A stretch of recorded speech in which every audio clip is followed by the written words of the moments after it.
दोस्तों रिलायंस पावर की बात करें तो स्टॉक के अंदर आज तेजी देखने को मिल रही है। स्टॉक कुछ यहाँ से आगे बढ़ने की कोशिश कर रहा है। तो यहाँ पे कुछ बड़ी अपडेट भी निकल के आ रही है जिसको समझने की कोशिश करेंगे। दूसरी तरफ रिलायंस इंफ्रा में आज तेजी थोड़ी अच्छी दिख रही है। तो एक दूसरे से जुड़े हुए दोनों रिलायंस इंफ्रा की ही कंपनी है। Reliance power promoter Reliance infra ही है और अनिल अंबानी से संबंधित एक बड़ी अपडेट निकल के आ रही है। जैसे कि आपको पता ही होगा, ईमानदारी से अनिल अंबानी अपने बिजनेस को आगे बढ़ाने की कोशिश करें। उन्होंने अपना लक्ष्य बना लिया है रिलायंस पावर को रिन्यूएबल एनर्जी सेक्टर की इंडिया की सबसे बड़ी कंपनी बनाना और रिलायंस इंफ्रा को डिफेंस सेक्टर की एक मजबूत company banana. Make in India के तहत डिफेंस सेक्टर में तेज़ी से काम हो रहा है और सरकार की इस योजनाओं का अपना योगदान देख के अनिल अंबानी ने भी फैसला कर लिया और महाराष्ट्र में बहुत बड़ी कंपनी डालने जा रहे हैं जिससे एक्सपोर्ट किया जाए डिफेंस के प्रोडक्ट। तो तैयारी पूरी है, मेहनत चल रही है, लेकिन जो पुराने मामले वो रह के प्रॉब्लम दे रहे। अब यहाँ पे इसको लेकर एक बड़ी अपडेट है जिसको समझने की कोशिश करेंगे और क्या आने वाले समय में अनिल अंबानी पुरानी मुसीबतों से बाहर निकल के अपनी राह को आगे बढ़ा पाएंगे और सारे टेंशन को ख़त्म करके क्या निवेशकों को फ़ायदा पहुँचा पाएंगे, जानने की कोशिश करेंगे इस वीडियो के माध्यम से। लेकिन फ्रेंड्स, उससे पहले अगर आप पहली बार हमारे चैनल पे आए तो चैनल को सब्सक्राइब कर दीजिए, एक बेल आइकॉन दबा दीजिए ताकि जब भी नया वीडियो बने पहला नोटिफिकेशन आपको मिले। वीडियो पसंद आए तो लाइक से जरूर कीजिए। चलो फ्रेंड्स, वीडियो स्टार्ट करते हैं। मैं हूँ आपका दोस्त एस बी दवे और हमारे अपने चैनल ऑनलाइन कमाई में आपका बहुत बहुत स्वागत है। तो सबसे पहले रिलायंस पावर के कारोबार की बात करें तो 43.56 पर इस समय स्टॉक आपको दिखाई देगा, जहाँ पे 0.60% की तेजी है। तो शुरुआत काफ़ी अच्छी पॉइंट हुई थी 44 के आसपास और इंट्राडे में लगभग 45 तक ज़्यादा स्टॉक दिखा है। ऊपर के लेवल से थोड़ी सी दबाव की स्थिति बनी है। प्रॉफिट बुकिंग यहाँ पे दिखाई दे रही है। तो कुछ बड़े फंड हाउस है जो अभी भी इस समय थोड़ा सा बाज़ार को लेकर उनको ये समझ में नहीं आ रहा है कि क्या बाज़ार आगे दौड़ेगा, क्योंकि प्रॉब्लम इस समय ग्लोबल है। वो सारी के सारी समय बाज़ार के लिए थोड़ी सी निराशाजनक है। एफआई की बिकवाली है जिससे अभी वो बड़ी पोजीशन बना नहीं सकते, जिसकी वजह से थोड़ा सा दबाव बना हुआ है। रिलायंस इंफ्रा में लेकिन तेज़ी अच्छी है। 265 के आसपास ट्रेड करा है स्टॉक, 2% की तेज़ी है। तो जहाँ पे शुरुआत हुई 267 उसके आसपास ही है। इंट्राडे में वैसे 270 को पार किया था, थोड़ा ऊपर के लेवल से यहाँ पर भी दबाव तो आया है। अब यहाँ पे जो बड़ी अपडेट निकल के आ रही है, क्या अनिल अंबानी के साथ एसबीआई और दूसरे बैंक अन्याय कर रहे हैं? क्योंकि केनरा बैंक तो पहले ही फ्रॉड क्लासिफिकेशन का जो मामला था उसमें बिना शर्त उसको वापस कर लिया है, तो दूसरी बैंकें क्यों नहीं कर रही है? तो देख सकते हैं देश के दिग्गज उद्योगपति अनिल अंबानी के मामले में एसबीआई और केनरा बैंक ने जिस तरह से फैसला लिया वह बैंकों के मनमाने और भेदभावपूर्ण कार्यशैली की तरफ इशारा कर रहा है। देश के सबसे बड़े bank state Bank of India ने रिलायंस कम्युनिकेशन के 5 नॉन एग्जीक्यूटिव डायरेक्टर के खिलाफ जारी शो कॉज नोटिस को वापस ले लिया है। यानी जो दूसरे जो उस कंपनी से संबंधित जो एग्जीक्यूटिव डायरेक्टर उन सब के खिलाफ जो शो कॉज नोटिस था उसको वापस ले लिया है।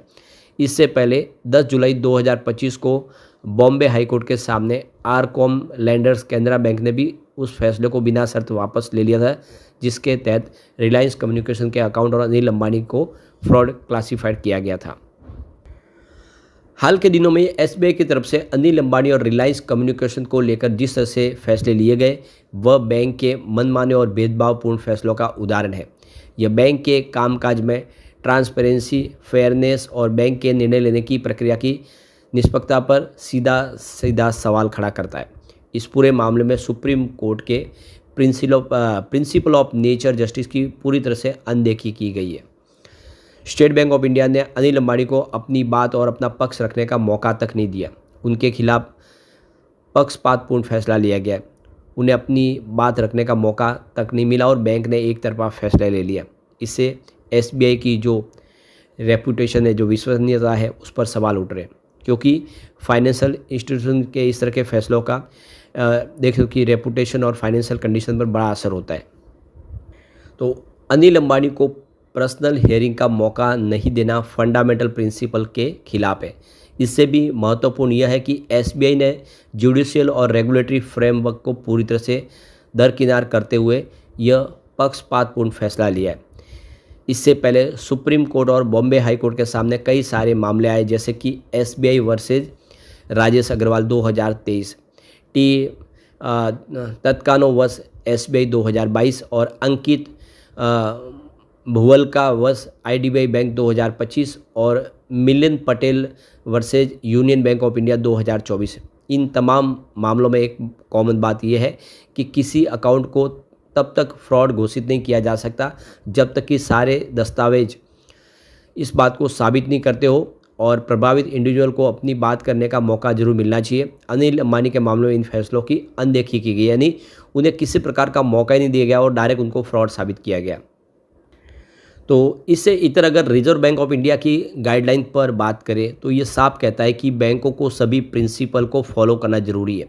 इन बाध्यकारी नियमों और निर्देशों की अनदेखी करना यह साफ करता है कि SBI ने रूल ऑफ लॉ को पूरी तरह से दरकिनार करते हुए एक्शन लिया है। तो इससे पहले रिलायंस कम्युनिकेशन के लैंडर्स के कंसोर्टियम मेंबर कैनरा बैंक ने पूर्व में रिलायंस कम्युनिकेशन के अकाउंट और अनिल अंबानी को फ्रॉड क्लासिफाइड किया था। मामला कोर्ट में पहुंचा तो 10 जुलाई 2025 को बॉम्बे हाईकोर्ट के सामने बैंक ने बिना शर्त किसी के जो फ्रॉड क्लासिफिकेशन को वापस ले लिया था। ये इस बात को साबित करता है कि बैंक को पता था कि यह मामला कोर्ट के सामने नहीं टिकेगा। कंसोर्टियम के सिंगल बैंक की तरफ से इस तरह मनमाना एक्शन बैंक के कामकाज और डिसीजन मेकिंग प्रोसेस पर एक तरह से बड़ा इशारा करता है। तो SBI ने रिलायंस कम्युनिकेशन के 5 नॉन एग्जीक्यूटिव डायरेक्टर के खिलाफ जारी नोटिस को वापस ले लिया है। दरअसल इन लोगों का कंपनी के डेली कामकाज में कोई रोल नहीं था। बैंक का यह selective decision principle of fairness पर सवाल उठाता है। यह बैंक के डिसीजन मेकिंग प्रोसेस की क्रेडिबिलिटी और निष्पक्षता पर भी सवाल उठाता है। तो एक तरफ तो जो बैंक के जो डायरेक्टर थे उन सब के ऊपर से जो नोटिस था उसको वापस लिया, लेकिन अनिल अंबानी का नोटिस वापस नहीं लिया। इससे लग रहा है कि कहीं ना कहीं SBI की जो मंशा है वो साफ नहीं है, और जो रूल्स बने हुए, जो RBI का जो रूल्स है, जो सुप्रीम कोर्ट का फैसला, उसकी अनदेखी की गई है, ऐसा क्लियर दिख रहा है। तो ये 5 जो नॉन एग्जीक्यूटिव डायरेक्टर जिनके ऊपर से नोटिस वापस लिया, उसमें देखें तो यहाँ पे 5 नॉन एग्जीक्यूटिव डायरेक्टर की बात करें तो पहले number mister Arun Kumar Purwar, ex chairman State Bank of India. Second mister Raj Narin Murari Lal Bhardwaj, ex chairman managing director LIC। और तीसरे में Mrs Manjari Ashok Kaker, ex member Central Board of director tax. इसके अलावा नंबर 4 पे mister Deepak Haridev Soret, ex director BBC world wide media. और number 5 पे professor Jayaraman Ramachandran, ex professor corporate strategy IIM Bangalore. तो इनके ऊपर जो नोटिस जारी किया गया था वो वापस ले लिया गया, और इसी वजह से ये दोहरा रवैया यहाँ पे लोगों को हजम नहीं हो रहा है। ऐसे में राहत सुप्रीम कोर्ट से अनिल अंबानी को मिल सकती है। देखना होगा किस तरह से फैसले से बाहर निकलते, लेकिन जो भी होगा आने वाला जो समय है अनिल अंबानी के लिए बेहतर होगा। कंपनी लगातार प्रॉफिट में बनी, दोनों कंपनियों ने प्रॉफिट बताया, ये सबसे बड़ी बात है।